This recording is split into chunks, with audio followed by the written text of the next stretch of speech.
नमस्कार किसान भाइयों, मैं ज्योति आर्या कृषि तकनीक में एक बार फिर से आपका स्वागत करती हूँ। पशुपालन में बकरी पालन खासकर भूमिहीन किसानों के लिए काफ़ी लाभकारी व्यवसाय है।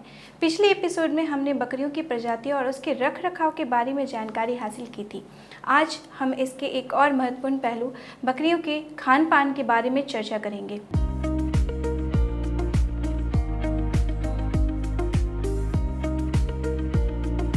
बकरियों के खान पान के बारे में विशेष जानकारी देने के लिए हमारे साथ बहुत ही कीमती समय निकालकर पशु वैज्ञानिक डॉक्टर पंकज कुमार हमारे साथ हैं, हमारे बीच हैं। नमस्कार सर, आपका स्वागत है कृषि तकनीक में। किसान भाइयों, आज जैसा कि अभी चर्चा में पता चला कि खान पान बकरियों के खान पान के बारे में आज चर्चा करना है। निश्चित तौर पर पशुपालन व्यवसाय में, चाहे आप बकरी पालन से जुड़े हो या मुर्गी पालन से जुड़े हो या गाय पालन से, पशुओं का पोषण संबंधी देखभाल, वैज्ञानिक रूप से अगर आप पोषण को देखभाल करते हैं तो निश्चित तौर पर आप इस व्यवसाय में अधिक आमदनी प्राप्त करेंगे, पशुओं को आप स्वस्थ रख सकते हैं। बकरियों के पोषण अर्थात खान पान में 3 अहम पहलू आते हैं। सबसे पहले आता है हरे चारे का प्रबंधन, दूसरा आता है सूखे चारे का प्रबंधन और तीसरा दाना और खनिज मिश्रण का प्रबंधन तथा पानी की देखभाल। बकरियों को हरा चारा प्रतिदिन अवश्य ही मिलना चाहिए। इसके लिए आप सुनिश्चित करें कि बकरियों को कैसे हरा चारा मिलेगा।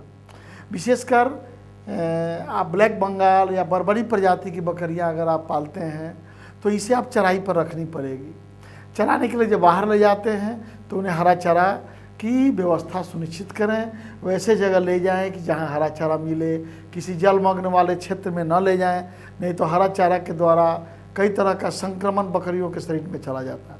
हरा चारा से प्रोटीन प्रचुर मात्रा में पाई जाती है, vitamin A, vitamin E, calcium और अन्य छोटे छोटे पोषक तत्व भी उन्हें बकरियों को मिल सकते हैं।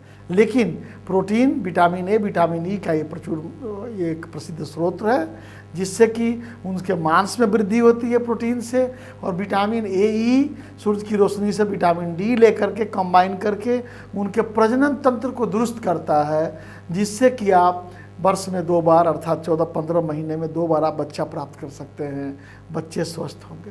सबसे अच्छी बात यह है कि अगर आप हरा चारा बकरियों को प्रचुर मात्रा में देंगे तो उनके शरीर की रोग प्रतिरोधी क्षमता भी दुरुस्त रहेगी।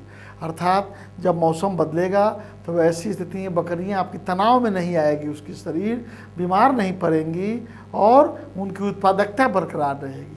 कभी कभी बकरियां अस्वस्थ नहीं होती हैं, आप परिलक्षित नहीं होती कि बीमार पड़ी हुई हैं, लेकिन वो उनकी उत्पादकता घट जाती है, दूध उत्पादन घट जाता है, मांस की वृद्धि कम हो जाती है, तो ऐसी स्थिति में आपको घाटा होता है। तो हरे चारे का व्यवस्था सुनिश्चित करें। प्रतिदिन अगर 10 से 12 किलो की औसत बकरी है तो उन्हें 1 से 2 किलो हरा चारा अवश्य ही मिलना चाहिए। आप हरा चारा बाज़ार से लाकर या खेत से ला करके हैंगिंग पोजीशन में टांग कर, खूंटे से लटका करके या रस्सी से ज़मीन से थोड़ा 2 फीट 3 फीट ऊंचा करके पुलिंदा बनाकर टांग कर भी खिला सकते हैं, जिससे बकरियां टूंगेंगी, खाएंगी। उससे 2 फायदे होते हैं।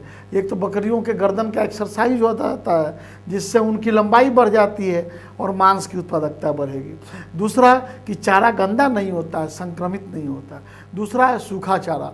सूखा चारा में आप दलहनी फसल की भूसी दें, जैसे मटर, बकला, चना, मसूर, रहर इत्यादि की भूसी और पत्तियों को पीट कर दे सकते हैं। उसमें भी प्रोटीन प्रचुर मात्रा में पाया जाता है। आप दाल की भूसी भी दे सकते हैं। ये प्रतिदिन 200 से 200 ग्राम तक आप दें तो ज़्यादा बेहतर रहेगा। 100-150 ग्राम सुबह और 100-150 ग्राम शाम। तीसरा चीज़ जो हमारा होता है वो दाना। दाना में संतुलित दाना में कई प्रकार के अनाज को मिलाकर मिश्रण बनाया जाता है। इसके लिए आप निकट के पशु चिकित्सालय में जाएं, वहाँ के पशु चिकित्सक से संपर्क स्थापित करके दाना का फार्मूला प्राप्त कर लें, अथवा बिहार पशु विज्ञान विश्वविद्यालय पटना के पते पर संपर्क स्थापित करके एक दाना का फार्मूला अपने बकरियों के लिए बनवा लें और वही दाना दें। दाना से protein, vitamin, calcium, carbohydrate, magnesium, iron, ये सारी चीज़ें उन्हें मिलती रहती हैं, कार्बोहाइड्रेट, फैट प्रचुर मात्रा में। तो ये तीनों चीज़ अगर संतुलित मात्रा में देते हैं, दाना में प्रतिदिन 100 ग्राम बकरियों को अगर 10 किलो का वजन है तो 100 से 150 ग्राम प्रतिदिन देना आवश्यक है। इसके अलावा चोकर की मात्रा भी प्रतिदिन 50 से 100 ग्राम प्रति 10 किलो बकरी के वजन के अनुपात में देना आवश्यक है। तीसरा प्रमुख चीज़ है दाने की व्यवस्था। दाना आप जानते हैं कि अनाजों से मिल करके बनता है।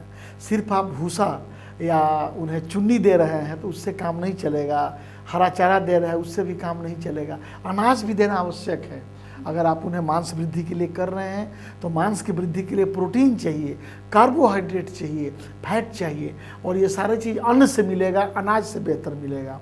तो दाना में आप चाहिए तो गेहूँ, जौ, बाजरा, मकई, खल्ली, नमक, चोकर इत्यादि चीज़ों को संतुलित मात्रा में मिलाकर बकरियों को देना चाहिए तो ज़्यादा बेहतर रहेगा। याद रहे, जब भी आप बकरियों को अनाज या दाना देते हैं तो उसे शारीरिक वजन के अनुपात में दिया जाता है।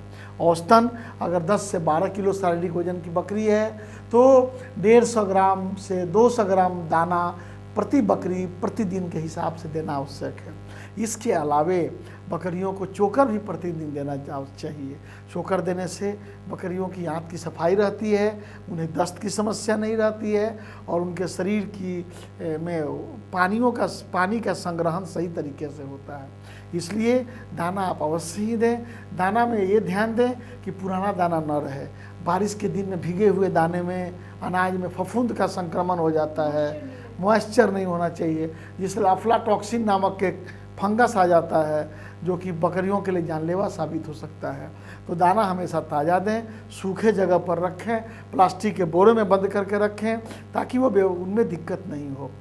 एक चौथी चीज़ किसान भाई जो आपको जानना आवश्यक है वो स्वच्छ जल की व्यवस्था, जैसा मैंने बताई। स्वच्छ और ताज़े पानी की व्यवस्था अगर समय अपने बकरियों के लिए सुनिश्चित करते हैं तो आपकी बकरियां बीमार नहीं पड़ेंगी, क्योंकि संक्रमित जल से उनके शरीर में संक्रमण चला जाता है और वो कई प्रकार के रोगों से, व्याधियों से संक्रमित हो जाती हैं। विशेषकर उनके आंत संबंधी समस्या, जिससे उन्हें दस्त की समस्या होगी, लगातार छेरा रोग होगा और शरीर में पाचन क्रिया उनका गड़बड़ा जाएगा। तो स्वच्छ ताज़े पानी की व्यवस्था सुनिश्चित करने के लिए चापाकल से या किसी डीप बोरवेल से पानी लेकर के, और जब बकरियां चरने के लिए जाएं तो उसके पहले उन्हें भरपेट पानी पिलाकर बाहर निकलें, ताकि बाहर जाने पर वे नदी नालों का पानी का उपयोग न कर पाएँ, न पी पाएँ। घर में पानी का बर्तन जो है उसे प्रतिदिन साफ़ करें, खाने के बर्तन को प्रतिदिन साफ़ करें, नहीं तो ये फफूंद, जीवाणु और विषाणुओं का संक्रमण इससे होता है और बकरियां अस्वस्थ होंगी। इसलिए इन छोटी छोटी बातों पर ख्याल करना है और इस छोटी छोटी बातों पर ख्याल करके आप चाहें तो अपने बकरी को स्वस्थ रख सकते हैं और इस व्यवसाय में अच्छी आमदनी प्राप्त कर सकते हैं। निश्चित तौर पर इस व्यवसाय को सही तरीके से करने के लिए आवश्यक है कि उनके खान पान पर जो चीज़ें बताई गई हैं, जैसे हरा चारा, सूखा चारा, दाना और स्वच्छ ताज़े पानी की व्यवस्था, इन चारों चीज़ों की व्यवस्था सही शारीरिक वजन के अनुपात में अगर देते हैं तो निश्चित तौर पर आपकी आमदनी दोगुनी होगी। आप इस व्यवसाय में अच्छा आमदनी और लाभ प्राप्त कर सकते हैं। डॉक्टर साहब, आप हमारे कार्यक्रम में आए इसके लिए आपको बहुत बहुत धन्यवाद। किसान भाइयों, ये थी बकरी पालन में ध्यान देने वाली सबसे ज़रूरी और कुछ महत्वपूर्ण जानकारियाँ जो बकरियों के आहार के लिए काफ़ी आवश्यक है। बकरी पालन से संबंधित अन्य महत्वपूर्ण जानकारियों के लिए देखते रहे हमारा यूट्यूब चैनल कृषि तकनीक, और हमारे चैनल से जुड़े रहने के लिए अभी सब्सक्राइब करें और बेल आइकन को ज़रूर क्लिक करें ताकि हमारे लेटेस्ट अपडेट की जानकारी आपको तुरंत मिल सके।